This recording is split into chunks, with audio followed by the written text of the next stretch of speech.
Be Wealthy and Smart, episode 1135.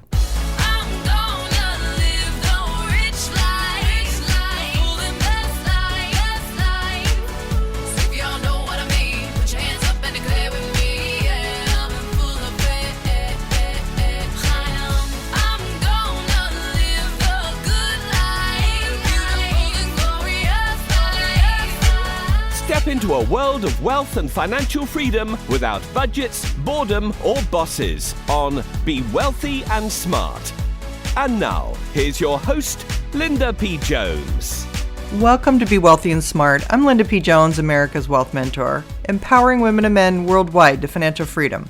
On today's show, we're going to talk about how can you deal with all of these big economic challenges that we're dealing with all at once. Now, when I do a podcast, I really try to think about what's on your mind and what are you dealing with and how can I provide the most value to you. That's why I try to do everything in real time and talk about what is happening in the moment. So when I was thinking about today's podcast, I was really thinking about all of the challenges that have been thrown at us that we have to deal with in a very short period of time. When we think about these things like high inflation, energy prices rising, grocery prices skyrocketing, higher interest rates, war affecting currencies and energy costs, and some people actually having to deal directly with being impacted by the war. Our heart goes out to you. Supply chain disruptions, weather, health concerns, and a possible recession now or in the future. These are big challenges that you have to deal with, let alone having them occur all in a short period of time. It's a lot, and that's what we're going to talk about today. So you might be wondering, how do you deal with this all at once? How do you deal with times of crisis and uncertainty? And how can you minimize stress? The answer is you go back to the basics. So I'm going to give you 6 things that are going to help you cope, deal, and plan on how to navigate through having all of this to deal with at once. And again, these are really basic things, but I think it's really important to get back to the basics because sometimes we can overcomplicate things or feel very overwhelmed and we're not really sure where to start. So we're going to start with some very basic things. Number 1, things like spending less money and trying to save more money. Now, not everybody is able to make ends meet right now, but do the best that you can. And if you can, eliminate extra subscriptions and things that we've talked about in prior podcasts, ways to really eliminate anything that's unnecessary. And of course, things that you won't miss that much, but things that might be necessary to do until we get through this. So spending less than you make and trying to save more, put more away, put more into your 401k, put more into savings accounts if you can. Of course, you want to be focusing on those things first. Number 2, explore all of your options.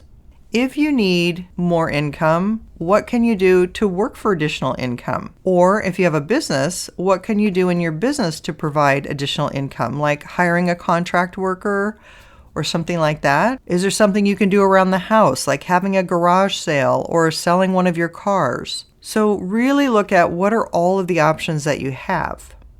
Number 3, decide which investments to make. Your best investment is usually in yourself to enhance your growth and ability to deal with challenges. That way, you're always learning and growing and improving, and you don't stay stuck. Warren Buffett, one of the richest men in the world, has said, your number 1 investment is always in yourself. I agree. There's a difference between spending and investing. With investing, you get something back that could be sustaining or make an enduring positive change in your situation. So you want to determine if there are investments that can help you improve your situation.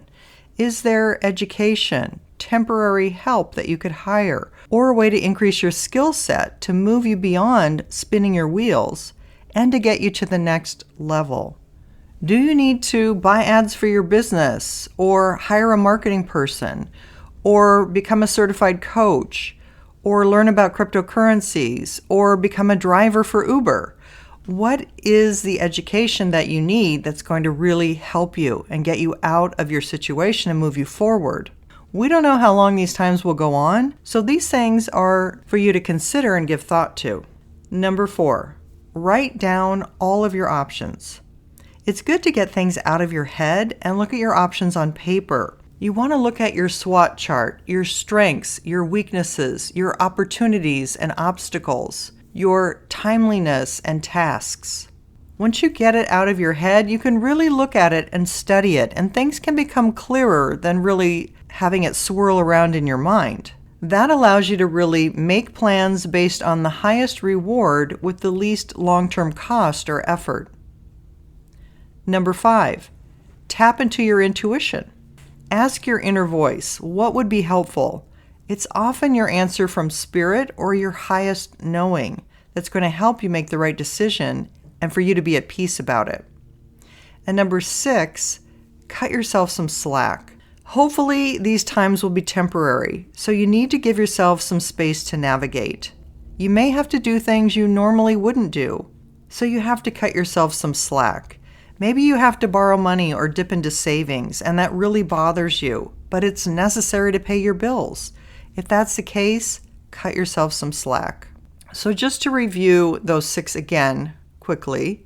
Number 1 was spending less than you make and trying to save more. Number 2, explore all of your options. Number 3, decide which investments to make. Number 4, write down your SWOT chart, your strengths, weaknesses, obstacles, opportunities, tasks, and timelines. Number 5, tap into your intuition. And number 6, cut yourself some slack. The most important thing is to keep going. Put one foot in front of the other and keep going. Don't quit. It's often darkest right before the dawn, and better days are ahead. And we will get through this together. If this is the kind of information that you liked hearing, this is going out to the people on my email list tomorrow. So if that's something you'd like to be a part of, just go to my website at lindapjones.com and put your name and email address in the gold pop-up box on the page.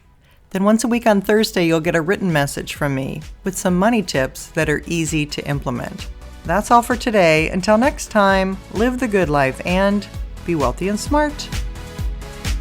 Thank you for listening to Be Wealthy and Smart with Linda P. Jones. Share the wealth and tell your family and friends about the show.